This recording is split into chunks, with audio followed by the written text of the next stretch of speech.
Utilitech is provide security consulting services for different organizations, primarily those that have control systems in them. So any organization that has some type of a computer system that's controlling devices in the outside world. So like energy sector, electric utilities that have computers that are controlling the power grid, oil, water, and gas that has different types of control systems controlling the resources going across the pipelines, manufacturing that are building things with robotics and machinery. Basically anything that has computers controlling something in the outside world that's making a change in the outside world. And that's what we specialize in at Utilitech, is trying to help these organizations build secure architectures, deploy these securely, help them do assessments to find vulnerabilities, and do penetration testing to try to see what an attacker can do if an attacker were to get to the control systems themselves. So I've been in the security field now for about 13 years, and about the last 5 years have been focused on the control systems themselves. Before then, I've done a lot of other defensive to security, a lot of penetration testing in the web, in embedded hardware, and what we're going to be discussing today is RF communications. So when we are working on different types of technologies, especially control systems, it's very common to have a control system that has what we call a sensor network. They have multiple different devices that have been spread around that have some type of a sensor that's taking a reading from the real world. Either some type of a voltage or some type of a GPS signal, some type of a temperature. Okay, so we have lots of different sources providing information back to us.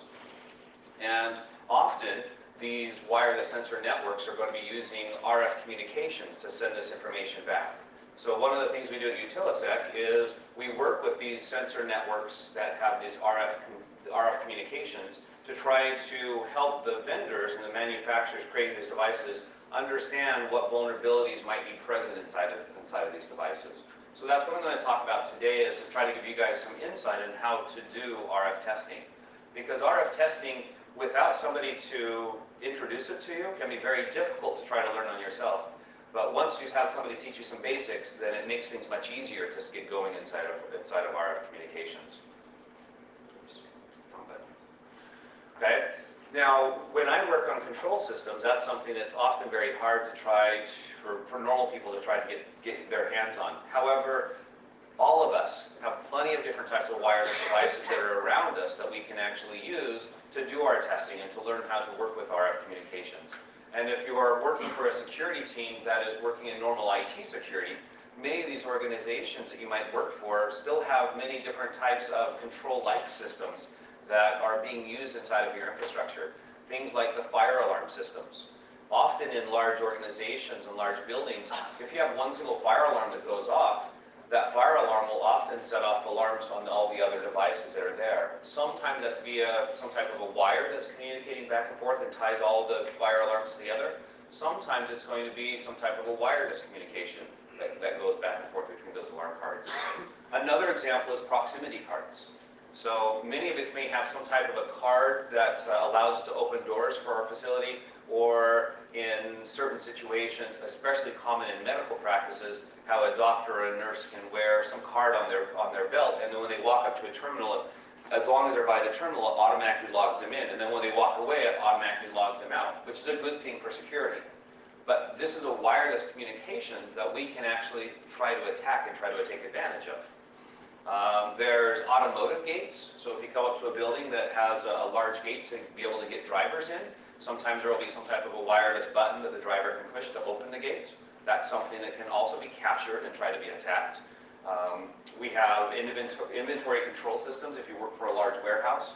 It's very common for modern inventory systems to start using some type of a wireless communications to be able to get a very quick count for how many different pallets they have and where each pallet is located inside of the warehouse. Car alarms are another good example. If you have a car alarm, you have some way to turn the car alarm on and off or be able to start the car remotely. Conference rooms, we often will use wireless devices inside of conference rooms, whether it's going to be something like this to be able to forward the slides, or it might be something like this microphone that I'm wearing. Okay, that's actually transmitting via RF communications back to the location to be able to do the recording.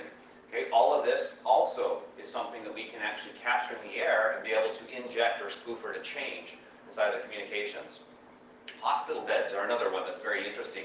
If you've ever been to a hospital and you had a broken leg or some type of a surgery, you know the last thing you ever want to do is to move. Well, sometimes our hospital beds are going to be wireless communications where they'll have a remote and you can move the bed up and down. And if an attacker wanted to do something very cruel to somebody, you could get in and start changing all the beds and moving the beds on the patients that had just had surgery or in critical conditions. And then finally, building automation systems. Different types of systems inside of buildings that might turn the lights on or off during certain parts of the day, or be able to control the temperatures inside of the rooms. Sometimes these systems also have wireless communications. So all of these are types of control systems. They're not the same type of control systems that we usually call SCADA devices or SCADA systems, but they're all kind of a lightweight or a simplistic version of a control system that we have that all of us will be able to interface at sometime inside of our careers. So really it's just up to you to be able to look around to try to identify what types of systems that are actually there and what types of communications they use, if they're using wireless or some other types of form of communications. So one thing that I've done with Utilisec is I've worked on many different types of projects for the Department of Energy in the United States and different utilities and community groups, trying to provide guidance to different types of control system providers, as well as what we call asset owners, organizations that actually buy these control systems and deploy these control systems like electric utilities, oil, water, or gas. One of the guidance documents that I created was called the NESCOR Guide to Penetration Testing. And this is a methodology that we created inside of this document that describes what can we do, or how can we actually perform a penetration test. So what are the overall steps and the overall tasks? Now, this guide is publicly available. You can go and download this online. It's very easy to find. Just search for NESCOR Guide to Penetration Testing.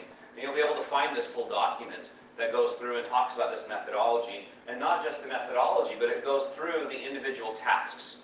So this document actually contains 56 different penetration testing tasks that make up this methodology. So if I'm going to do a penetration test, I can start with working on doing a penetration test of the server operating system, or after that, then I can work on the different types of user interfaces that are exposed inside of the system. Then I can work on the different control system protocols that might be communicating back and forth across the network connections. And then finally, I can work on the embedded devices themselves. Now for RF communications, that's going to be a form of network communications. So when we're working on network communications, not only are we going to try to capture data with Wireshark and TCP dump to be able to analyze the communications, but we can also use specialized devices like the software-defined radio to be able to capture the communications in the air to see if we can then extract the data back out of it. So it's very similar to working with Wi-Fi. If any of you ever have worked with any of the Wi-Fi based tools to be able to capture capture data out of the air, Kismet's probably one of my favorite for Wi-Fi to use. And there's other tools like the Ubertooth that you can use to be able to capture Bluetooth. But if you're not using Bluetooth and you're not using Wi-Fi and you're using some type of proprietary communications, something like this audio mic, what you're going to have to do is you have to use some specialized equipment and be able to tune it to the right frequency to be able to capture that information. So all of this is very possible. Now, in order to do this, not only do you have to have some hardware tools, you have to have some software tools to help do this assessment. When I created this NESCOR Guide to Penetration Testing and help people understand how to do penetration testing for control systems, one of the questions that they asked very, very soon after I released this document is, well, now you've told us how to do a penetration test, you've told us the task to perform, but where are the tools? What tools do we use? And sometimes we can use the normal tools we use in penetration testing, but often we're also using specialized tools that are special to the control systems or special to hardware hacking or RF hacking. So, and there wasn't a lot of good distributions out there that talked about RF or hardware hacking. So I put together, about a year ago, a new distribution called Samurai STFU, or the Security Testing Framework for Utilities. And this is a distribution like Backtrack or like Kali Linux that is a virtual machine that you can boot up inside of your laptop that has all the different types of control system protocols, the hardware hacking, the RF hacking tools that are pre-installed and pre-configured. It's not like Backtrack or Kali that tries to have every single tool in the world in the one single distribution. This distribution tries to have just the best tools for web pen testing, the best tools for hardware pen testing, the best tools for RF pen testing, really focusing on the tools that we need and that we always use to be able to do our jobs. This distribution also goes through and doesn't just provide the tools, but we try to provide a lot of documentation and information for organizations and individuals to help them perform these penetration tests. So we have documents that describe the methodology for us to be able to follow. We have documents that will go through and describe some of the network protocols that are available in the control system world. Because many people, the first time you ever see a SCADA system, the protocols are completely different. If you haven't been around SCADA, you've never seen the SCADA protocols, and there's many types of SCADA protocols. So we have packet captures of different SCADA protocols, so you have a sample to be able to see what those protocols look like. We also have different types of simulation devices as well on the distribution. So if you want to be able to learn how to communicate using the SCADA protocols, we have some simulated devices that you can communicate and talk with to be able to learn how to generate your own SCADA protocols and be able to fuzz the SCADA protocols and be able to perform man-in-the-middle attacks to the SCADA protocols. Okay, so that was really the goal of the distribution, is to provide a tool for all the different utilities that are out there. Any organization that's an asset owner that owns critical infrastructure or owns control system, give them a tool to be able to do penetration testing and do security assessments of their infrastructures. But it's also to really help anybody in the security community be able to learn more about these control systems. Because right now, for people that have experience to do penetration testing in the control systems is a very, very small number. And the number of asset owners that need people to perform penetration tests is very, very large. So we need to start disseminating and helping other people learn this knowledge and learn these skill sets so that we can adequately start testing these infrastructures and start trying to find the vulnerabilities and get rid of them. And not just testing, but the most important thing is testing in a very safe and secure way. Because if you go through and do your normal IT penetration testing techniques on a control system, it's very likely to crash the control system or even in some cases brick or ruin some of the devices. So there's some very important things to learn about how to do a penetration test, when to do it, and what are the safe ways to do it inside of a control system that we're trying to disseminate and help people understand through the distribution, as well as classes like we taught here at at NOLCON and other conferences like Black Hat and the SANS Institute. Now specifically for RF communications, here's the individual tasks that we use for doing penetration testing of RF communications. So if you find a device and you want to talk the RF communications, here's the overall steps. The first thing we're going to want to do is we want to go through and use something to capture the RF signal. We want to capture that signal so we have that information available to us, that we can start working with it and then processing it at a later time. We also want to go through and do a spread spectrum analysis to be able to identify what types of data or what types of encoding might be used for that communication. After that, we want to demodulate the data because all the data when you communicate over RF has to be modulated or have that data put on some type of a carrier wave for communications. We have to find a way to extract that data off that carrier wave, which is called demodulation. And then after we demodulate, we end up with what we call a bit stream. It's basically a serial streams of ones and zeros. It's our packets are in there, but we don't know where the packets begin, we don't know where the packets end. It's just a whole bunch of ones and zeros. In fact, we don't even know where the bytes begin and the bytes end.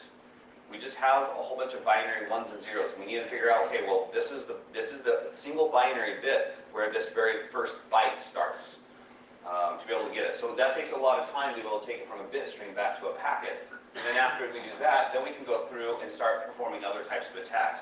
Maybe like a replay attack, where we take the signal that we capture and we simply replay that signal to see if we can do replay attacks. Or find some way to generate our own traffic and then transmit our own traffic to be able to spoof or to try to perform some type of a man-in-the-middle attack on that RF communications. So the very first step is being able to capture that signal.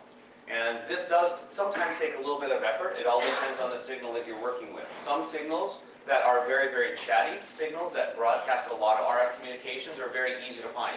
For instance, this wireless mic I'm wearing.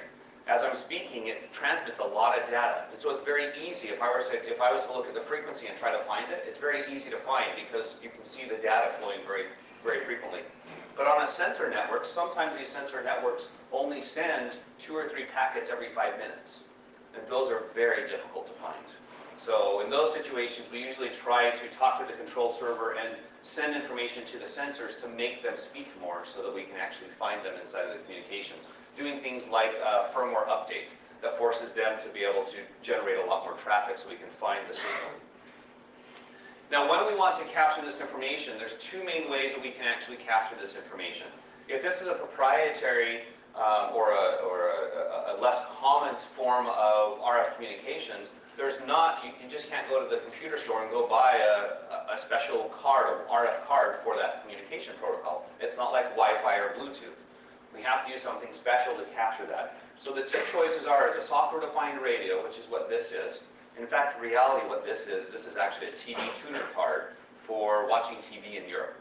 It just happens to be that the architecture of how they built the electronics is the same as a software-defined radio, at least for receiving, and the open source community built a driver for it so that we can use this as software-defined radio. So this makes it very cheap. Before we had these, which we've only had for 2 or 3 years now, before we had these, the cheapest device that we usually had was a USRP1 that was about $1,000 US. So it was very expensive to do RF communication testing. Now, $20 US to be able to capture the signals. It cannot broadcast, but at least it can capture, okay, which is important for what we're trying to do. So we have a couple different options for hardware if you want software-defined radios. This is capture only. The HackRF and the USRP2 are other devices that we can use that can receive and they can transmit, but they are more expensive to be able to do it, to use them. Now the benefits of the software-defined radio is it's very flexible because with this hardware, it acts like a sound card. It basically captures any type of RF communication that's coming in. I just basically tune it to a specific frequency and it will capture it for me.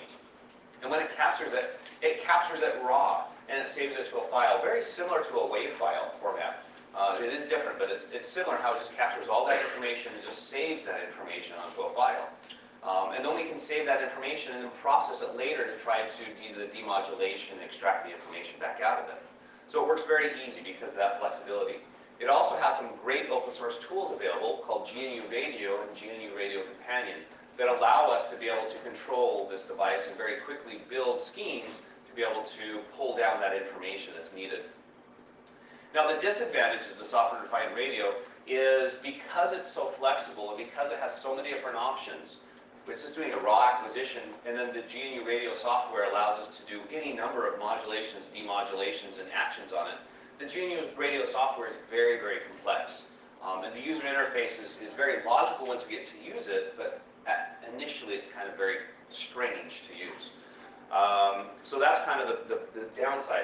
It is very easy to get lost in the complexity. It's not quite as simple to use. The other thing about GNU Radio is because all it's doing is just a raw acquisition of the RF signals. When you go to process that data, it's doing it all via software. So it's very, very taxing on your processor and your computer to be able to do it. Because of that, it doesn't have to do it real time. We can, since we're doing it out of signal, we capture it first, we can actually slow the process down.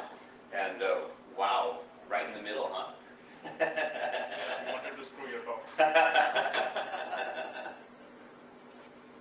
Pull the Velcro.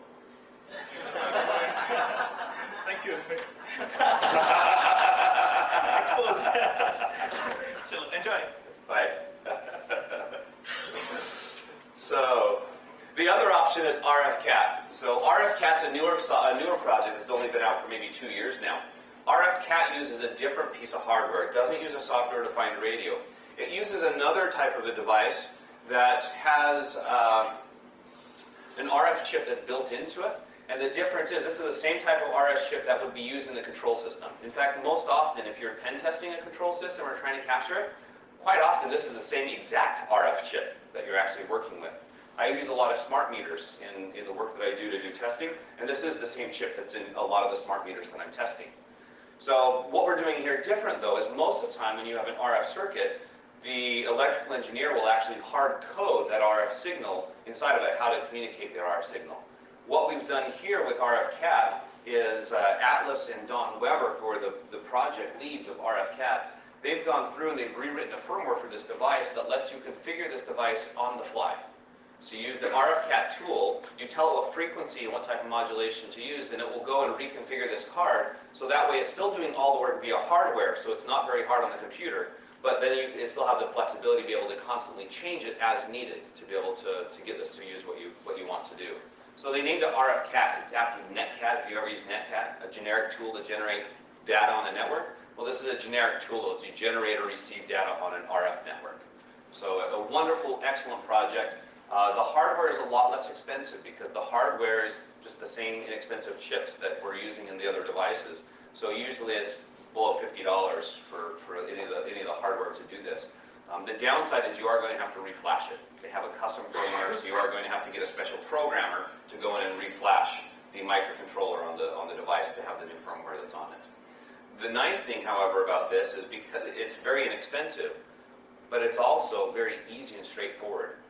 The RFCAT software basically gives you all the functionality that this chip provides for modulation and demodulation of frequency ranges. So you just have to basically tell RFCAT what you want it to do, and we'll configure this device. So it's very, very straightforward and easy to use. In fact, it has some advanced features, like it has a frequency hopping recovering algorithm. So if there's something using frequency hopping, if this can receive enough samples of the data set, it'll actually try to automatically recover the algorithm so it can start following the algorithm. So a great, great tool that they have. Now the question is how do we actually find that right frequency? Sometimes that can be difficult. When we are going through, when we're trying to find the RF signal, be able to capture, we sometimes don't know where to look. And we have to try to look around for that signal.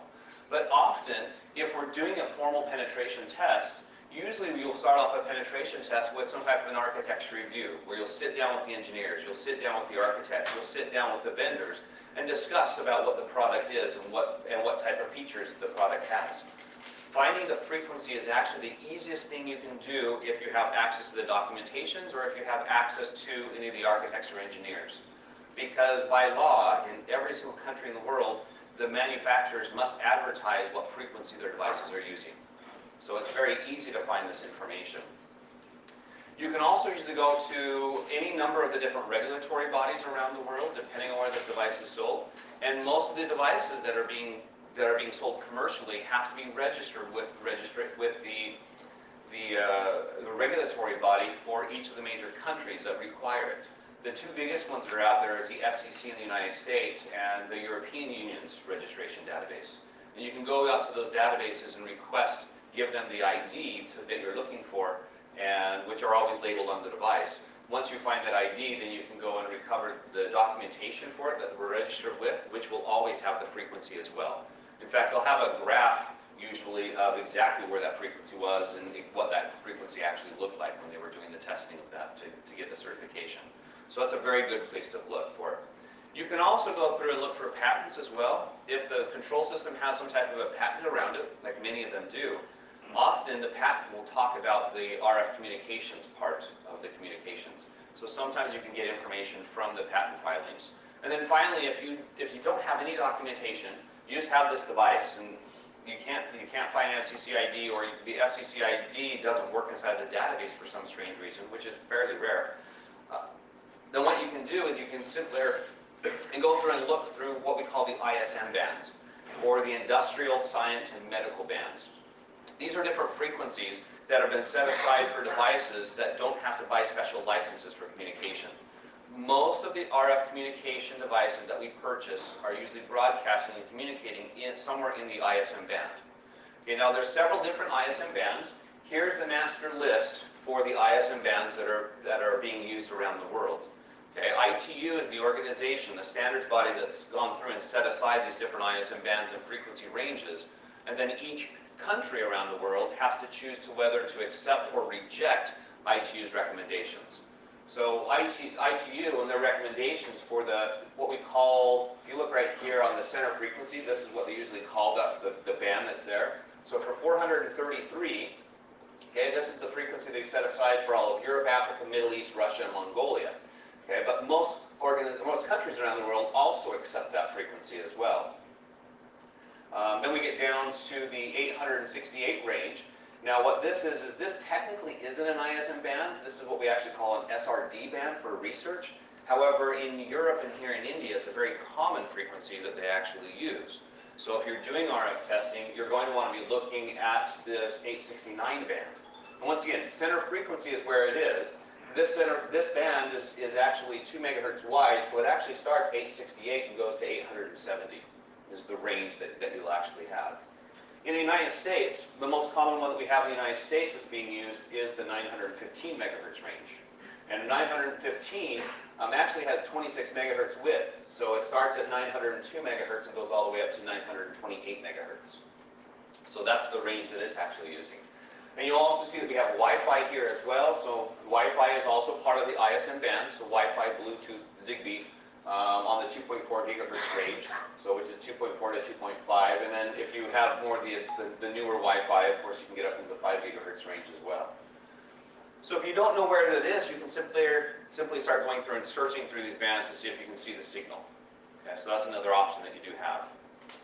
Once you've actually found the signal, then what you're going to want to do is you're going to want to go through and try to see if there's some type of a spread spectrum analysis, or some way that they're actually encoding that information. In fact, let me go ahead and get this device up and running. What I want to do is I want to do a live demonstration, because live demonstrations are always good for an audience, right? Especially when you're on film, because they always work. Did he say your phrase never goes? No, but I went scuba diving this morning, so.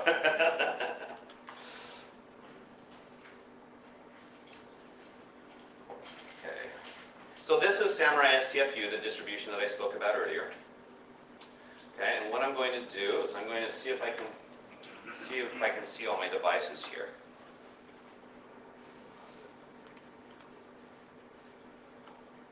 Okay, so here I have my Texas Instruments. So what this is the smaller one. This is actually going to be an access point for the RF communication that I want to speak.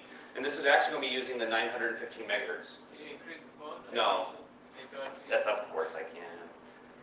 Thank you. Okay, so this Texas Instruments is going to be the access point, or the one that's communicating the wireless communications. The other device on the other end of it is actually going to be this little watch. This watch happens to use one of the Texas Instruments CC1111, which is the same exact chip that's used in a lot of these control systems, the same chip that's used in a lot of the meters that I do testing on. And so what we're going to do is we're going to have this watch actually communicate to the access point, just like it was a control system. And technically it kind of is. It actually has capabilities of sending a three-way access. So like a robotic arm is the exact position it is. That sends that information back, and we'll see that. It also can send temperature or the voltage level of the battery as well. So very similar to a wireless sensor. So we're going to go ahead and do this, set this up for that communications. The other device here, which is the Realtek semiconductor, this is my software-defined radio. So I've just verified that they're both visible. I can see them inside of my virtual machine. So I'm going to go ahead and start this communication. So sudo Kronos Control Center. Okay, so here's my control center. I'm going to start my access point. I'm going to start my watch. Okay, so now you can actually see that this watch is arranged. So if I move the watch, you can see it controlling or sending the information back to my computer. So I do have wireless communications going back and forth. And also, if I hold my watch still, I still have data going back and forth. Look at the numbers at the very bottom. So I don't even have to move the watch. The communication's always going. It's not just sending data when I'm moving the watch, but it sends data all the time.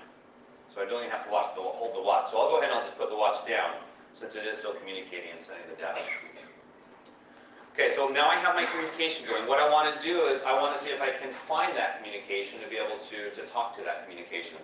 So the tool that I'm going to use for that is called GNU Radio Companion. So GNU Radio Companion.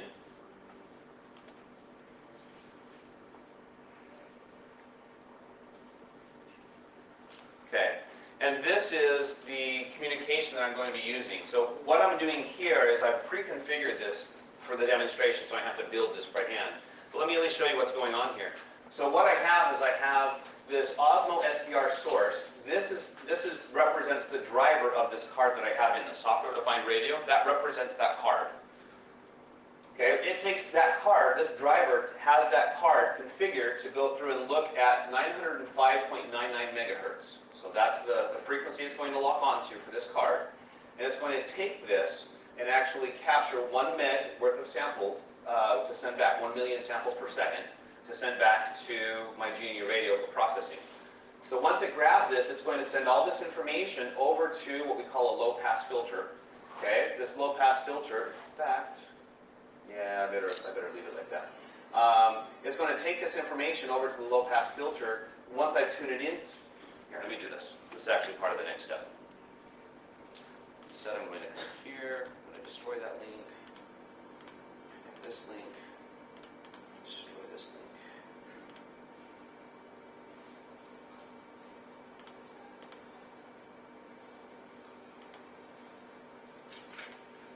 Okay. Well, it's not going to like that.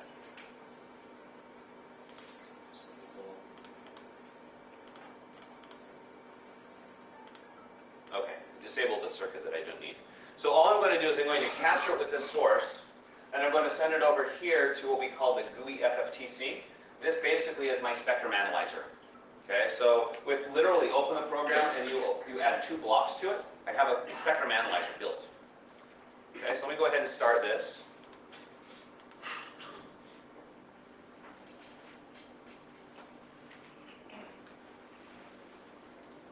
Okay, so this is my spectrum analyzer. And right here with this range, I can go all the way down to 902 or I can go all the way up to 928. So I have that full ISM band in the 915 range. And what I want to do is I want to basically just keep on going back and forth until I can find that signal going that's jumping up. And so already being familiar with this watch, I know this watch is over here at 905.998. And in order to help you see it, I'm going to go ahead and tell it to, let's do a peak hold. In fact, I probably need a larger, it's not updating fast enough, so I'm not seeing it.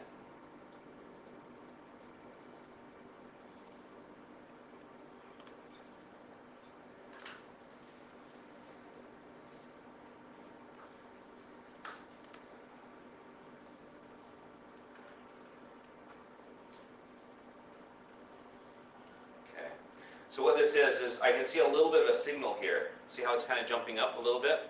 I see more of a signal, and you kind of look for this square signal that's there. In fact, if I try to zoom in on this a little bit.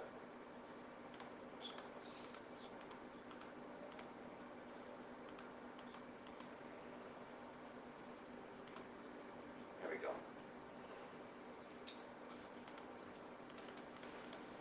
Okay, so I can see that signal now that's actually being captured here. So it can see that data going back and forth. So I've been able to see that communication. So this is that spectrum analyzer. I'm finding that signal. I found the signal. I can start acquiring that signal. Now, with a little bit of research, I can try to see if it's using something like frequency hopping or spectrum analysis, which all the vendors are going to have to announce. If they're using frequency hopping, they're usually going to be very proud of that, and they'll announce they're using frequency hopping. In fact, from a regulatory perspective, if they use frequency hopping, they can broadcast at a stronger signal rate. So therefore, they're almost always going to advertise the fact that it's using frequency, so they can say, yes, we have a stronger signal. Now, if you ever have to recover the algorithm, that's actually a fairly difficult thing to do. It's very, very time consuming. In fact, some people think that because it's so difficult that it's a good security mechanism, that it's equivalent to encryption, but it's not. And the reason why is because that algorithm, once it's known, can be thrown into a script and posted online, and anybody can actually have access to it. So it's not like cryptography that has changing and rotating keys. It's something that is kind of a layer of obscurity, but once it's recovered, then it's a very bad thing. So it's not a good form of security inside of these systems. But you can go through and we can try to recover it. We can grab it from the RF chip. If we can get it to the RF chip, we can try to extract it out of the firmware, if you can reverse engineer the firmware.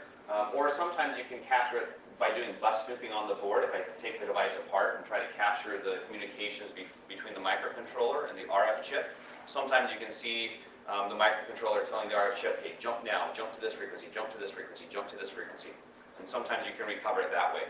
In fact, if you want a really good presentation, I have a URL here at the very bottom of the screen about how to use bus snooping and capture it. This is a presentation that was done by Atlas. He's one of the guys that did RF cap. This is a presentation of how he's actually gone through and recovered the frequency hopping algorithm by doing bus snipping on some of the electronics. So it's a very, very good presentation I recommend. So once we have the signal, if there's no frequency hopping, or if we found some way around the frequency hopping to get rid of it, the next step is to do demodulation, to try to extract that data off that signal. So when we have a signal, we're always going to have some type of a baseband carrier wave that's transmitting the data. And we'll have data that's actually encoded on top of that carrier wave. Now, it can be encoded either via an AM modulation, okay, or what we call an amplitude modulation, or a frequency modulation. So everybody should be familiar with AM and FM, right? The radio? Well, that's the big difference, is how they're encoding the data on the signal. And each one of these is actually an entire family of different types of modulation. So AM is a whole family of modulation types. FM is a whole family of modulation types. So the difference is, if I want to encode data onto the carrier wave with amplitude modulation, in order to encode a 1, I'm going to have a stronger signal. In order to encode a 0, I'm going to do a lesser signal. Okay? So I'm actually playing with the amplitude of it, but the frequency stays the same the whole time. Now with frequency modulation, it's different. In frequency modulation, we actually keep the amplitude the same the whole time. That's why FM sounds better. AM kind of louder and quiet sometimes when you start getting bad signals. With FM, it's generally good quality or not, but it doesn't, it's more consistent. Because what they're doing with FM is they'll have the same carrier wave, they'll choose a specific frequency for the carrier wave, but if I want to encode a 1, I might speed that frequency up just a little bit. Or if I want to encode a 0, I'll slow the frequency down a little bit. So it's basically changing the frequency, but it's always centering around that center band frequency. So once you tune your radio to that center frequency, it just looks, okay, it's a little faster, it's a little slower, to be able to figure out what type of data is being sent. Now when we have modulation, there's two different types of modulation. There's an analog modulation type, and there's a digital modulation type, depending on what type of data you send. So right now, this wireless mic that I'm using, this is using an analog modulation type. It's taking my voice and sending it through an analog signal back to the base station for recording. That's something that we can play with, we can capture, we can replay with, but for penetration testing, it's kind of less interesting to us. We're usually more interested to the data, or to the digital communications, and the digital modulation types. So if I'm going to be playing with something like this watch, that is broadcasting communications, this is going to be a digital signal that's being sent, so it's going to be using one of these types of modulations. So the goal is to figure out what type of modulation it's using, so then I can try to demodulate and extract that data back off. So in order to find the modulation type, what we usually do is, once again, go back to the documentation, go back to the engineers, go back to the architects, and ask, what type of modulation type are you using? Read through the documentation. Does the documentation talk about modulation types? Most of the time, public documentation that's posted on websites usually does not specify the modulation type.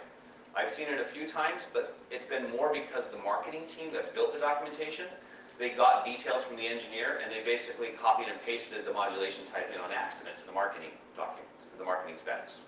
So the easiest way to find modulation types is look in the documentation to where it mentions the frequency, and usually right next to the frequency, if you see a 3 or a 4-letter acronym, that's usually the modulation type. Okay? So if you can find it there, it's very, very good. Or if you can get somebody to tell you, one of the engineers or architects. If you can't do that, then go look at the regulatory databases. Find the FCC ID that's on the device. Go back to the regulatory database and download the documentation that they have there. And when you get the documentation and it talks about how they perform the testing and it tells you which frequency they're using, they will almost always tell you the modulation type that they're using as well. So that's a very good thing to have. Once you know the documentation, and you see the modulation type, then we just program that into GNU Radio, and it will do the hard work for us. Now, for this, unfortunately, this is not sold commercially. This is a developer's kit. Any of you guys can request this from TI to get a copy of this watch. It's about $60 US to get one of these, and it comes with the access point for communication. So it's a great, fun thing to play with. In fact, the firmware is also open source on it, so you can actually reprogram the firmware to have all sorts of fun with your watch. However, for the frequency and for the modulation type, they don't mention that. They mention the frequency. When you buy it, it says it's a 915 or an 886, depending on or 868, depending on which version you buy, the European or the US one. But that's all they say. They don't tell you modulation type.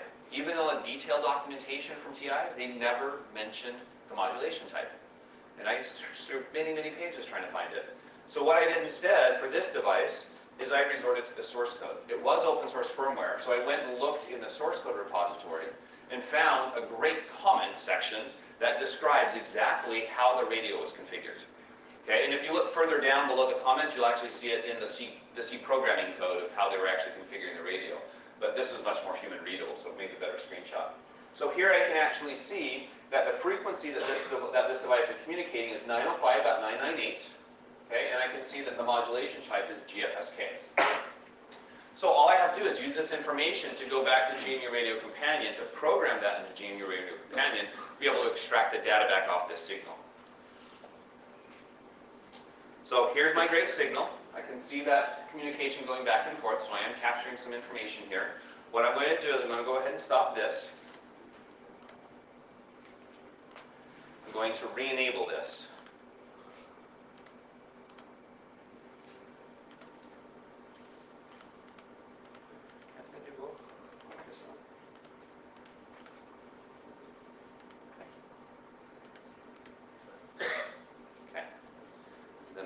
Take this link, destroy it, hook it out here. Okay, so basically I've just reconfigured this. So here's my source. It's going to send my data over to what we call a low-pass filter. So it's already tuned to the right frequency. It's going to send that signal over to a low-pass filter. And you saw on the graph, you saw that great little spike, but on the side we had a lot of noise on the sides. So a low-pass filter is going to take all that noise on the sides and cut it off. So when I look at the configurations, it says that this low-pass filter is using a cutoff frequency of 150 kilohertz. So it takes whatever frequency I'm tuned to, and I'm tuned to 905.998. It's going to go 150 kilohertz above that signal and 150 hertz below that signal and start cutting off all the data. And then what it has is what we call a transition width, which means as it starts cutting off the data, it's not going to just cut it off straight. Instead, what it's going to do is it's going to transition and slope it off over a 100 kilohertz range outside of that. So by the time we get 250 kilohertz off, we should have nothing. Everything should be filtered out. Okay, but within the first 150, we have all the data. The last 100 is kind of sloped off and kind of tuned down a little bit. Okay, after that low-pass filter, we take the output of the low-pass filter and we send it to two locations. We send it back to my FFT sync, that spectrum analyzer, so I can see what the signal looks like. So you'll be able to see what the low-pass filter did. It also takes it over to our GFSK demodulation object. So this allows it to take that signal and demodulate to extract the data back out. Okay, once I actually have the data extracted back out of the demodulator, it's going to send it over to a file sync so that I can see all that binary data being stored in a single file. I can go back and extract and try to play with that data. Now once again, this file sync, it's going to have the raw bit stream that's coming back out of the device. But it's just that, it's a raw bit stream. I don't know where packets begin, I don't know where packets end, I don't even know where bytes begin and bytes end. It's just a whole bunch of ones and zeros. And so once I get it here, then I still have a lot of processing down the road to be able to extract that information out. And that's where a lot of the reverse engineering comes into play, is trying to figure out what you actually have. So I have this object built. Let me go ahead and, oh, no wonder why I had it bad. I was wondering why I didn't have a very strong signal. It usually helps if you plug in the antenna. For some reason, antennas make RF signals better.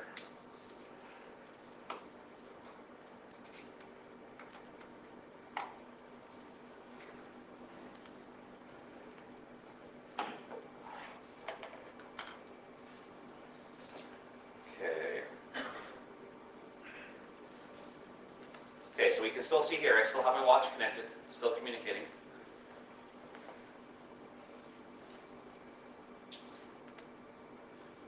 I'm coming here, I'm going to tell it to re-execute this flow. Okay, so now I can see that frequency that I have, this is my signal, and now I can see that it's all cut off. That's what that low-pass filter did, it got rid of all the noise on the side. So I have a nice, clean signal that I'm focused and tuned into. If you want to see what that looks like, I can say I want to do a peak hold. And if you let it sit here for a minute, you'll see this very, very stereotypical signal. Okay, often you'll see some type of what looks kind of like a castle, and it's fairly symmetrical back and forth of what the signal looks like. You usually see some spikes right in the very middle. Okay, so that's my center frequency that I'm tuned to.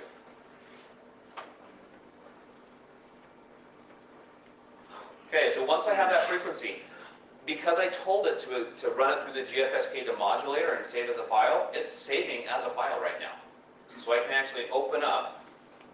Let me go ahead and stop this because otherwise the file grows very, very quickly. Come back over here.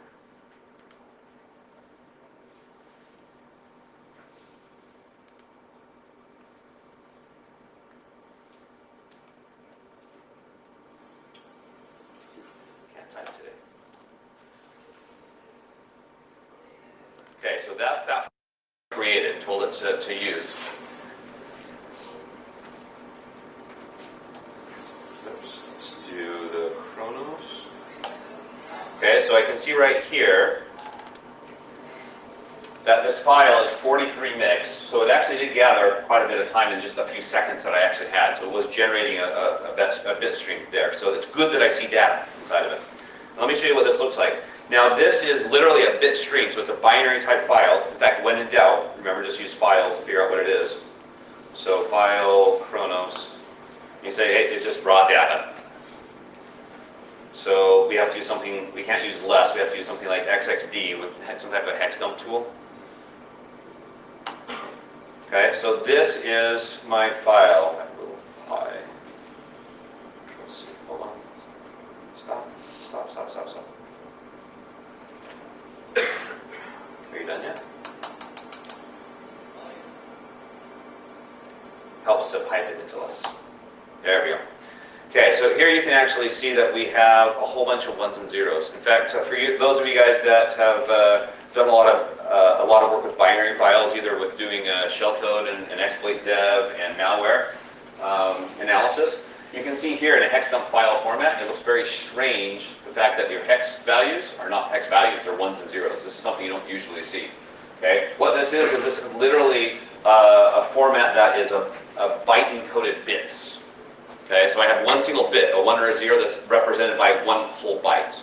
And part of the reason why they did this, it's a huge waste of space, but part of the reason why they did this is they want you to remember that you don't know where the beginning of each byte starts. Okay, it's up to you to figure out where each of those bytes actually begins. If it tried to use it in a more efficient format, it might have all of its bytes misaligned, so it means nothing to you. So they left in this format up to you to try to figure out where it begins and where it doesn't begin.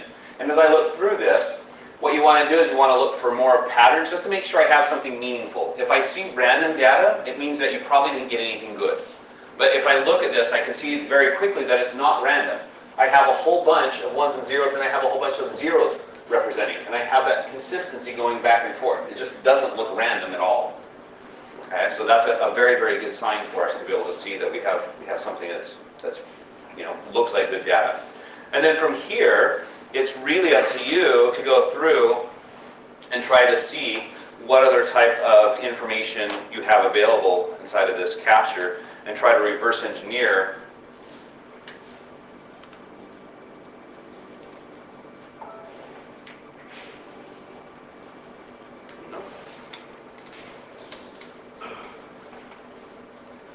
There we go. Okay, to be able to take that bit stream and figure out how to get it back into packets. Often, unless you have access to the actual source code to see exactly how things start, or if you have access to the engineer to be able to find out exactly what he's using for the access key, which tells it, when an access key is a certain sequence of bits, it tells it, okay, here's the beginning of a signal. If you can figure out what the access key is, then great. There are some common access keys that you can look for. If you do a little bit of research online with Google, you can find about some of these common access keys and see if it's being represented in the data set to see if you can find out where the packets are beginning and where the packets are ending. But other than that, if you don't see that, then it's up to you to do that reverse engineering, send known signals, to be able to try to correlate with what you sent to see if you can recover that information. So, and then after you do that, if you're doing the penetration testing methodology, it really comes back to what do you want to use, what do you want to test, how do you want to try to exploit the system. You can try transmitting. The most easy thing you can do for transmission is do a replay. I can take my raw capture back to a file and simply run that in reverse back through my schema to be able to rebroadcast that back out to the world. So I can see if I can replay a signal. Like for instance, one thing that we'll often try to do is on some of the control systems, something that might turn off power or turn power back on with a wireless signal. I'll capture a wireless signal that's turning the device off. And then after I've caught it, I'll turn the device back on, and then I'll come back and I'll try to replay that turn off signal and see if I can actually replay the signal, replay the control signal, to see if they have replay protection turned on or not. Okay? So that's basically what we're doing with these devices. But that's pretty much it for the presentation. We have about 5 minutes left to be able to answer any questions. If we don't have enough time to get to your question, please feel free to use my contact information. I do have my email address, both my personal and my work. I have Twitter link on there. I have my cell phone on there if you need to get in contact with me. And also you can find me on Facebook, you can find me on LinkedIn, you can find me on Google+. It's fairly easy to find my information. So feel free to reach out to me and ask questions about the distribution or about working with RF. There's just a lot of fun